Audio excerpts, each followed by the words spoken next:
Hello everyone दिनैनि बे गोदान मोनसे भिडिअनि गेजेरजों नोंथांमोनखौ गासैखौबो बरायहरबाय। स' लोगोफोर नोंथांमोनाथ' भिडिअनि टाइटेल आरो थाम्बनेलफोराव नायनानै एसेबाबो हमनो हाखादों जानांगौ दे। स' दिनैनि भिडिअआ मानि सोमोन्दै जागोन। स' ओमफ्राय लोगोफोर दायो आं नोंथांमोननि सेराव लानानै फैदों गोदानै मोनसे बर' सावथुननि सायाव आपडेट लानानै। ओमफ्राय लोगोफोर नोंथांमोना बे बर' सावथुननि सायाव आबुङै मिथिनो थाखाय भिडिअखौ स्किप खालामाजासे जोबजासे नायलाङोब्लानो जाबाय लोगोफोर। स' लोगोफोर बिथां प्रबिन मैथा बर'नि स्ट'रि स्क्रिप्ट डाइरेक्सन होनायाव दिहुनजानाय गोदानै आबुं मोनसे बर' सावथुन। स' जाय सावथुननि मुङानो जादों मिस्टार ग्रेजुएट। ओमफ्राय लोगोफोर नोंथांमोनाथ' बे मिस्टार ग्रेजुएट आबुं बर' सावथुननि ट्रेलार भिडिअखौथ' आगोलाव गोबाङानो नायखाबायमोन आरो नुखाबायमोन।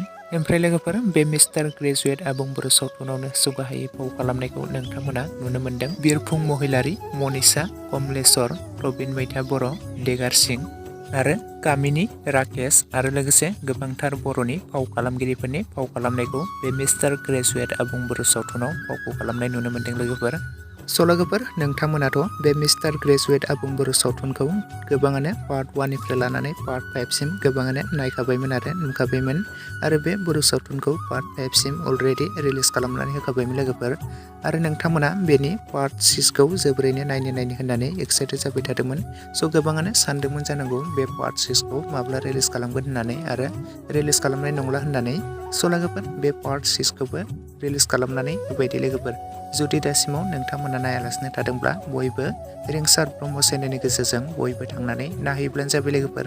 आरो नोंथांमोना सोर सोर बे मिस्टार ग्रेजुएट आबुं बर' सावथुननि पार्ट 6 खौबो नायखो आरो नायनानै माबोरै मोनखो कमेन्ट सेक्सनाव थाबैनो लिरना फोरमायहरदो लोगोफोर। ओमफ्राय लोगोफोर आरो नोंथांमोना बेनि पार्ट 7 खौ दायो जोबोरैनो नायनो थाखाय एक्साइटेड जाबाय नामा? जुदि नोंथांमोना बेनि पार्ट 7 खौ जोबोरैनो नायनो थाखाय एक्साइटेड जाबायब्ला कमेन्ट सेक्सनाव लिरना फोरमायहरदो बेखौबो। स' लोगोफोर मिथिनो मोननाय बायदिब्ला बे मिस्टार ग्रेजुएट पार्ट 7 खौ स' गाबोननो रिलिज खालामनानै होगोन होननानै मिथिनो मोननाय जादों दे लोगोफोर।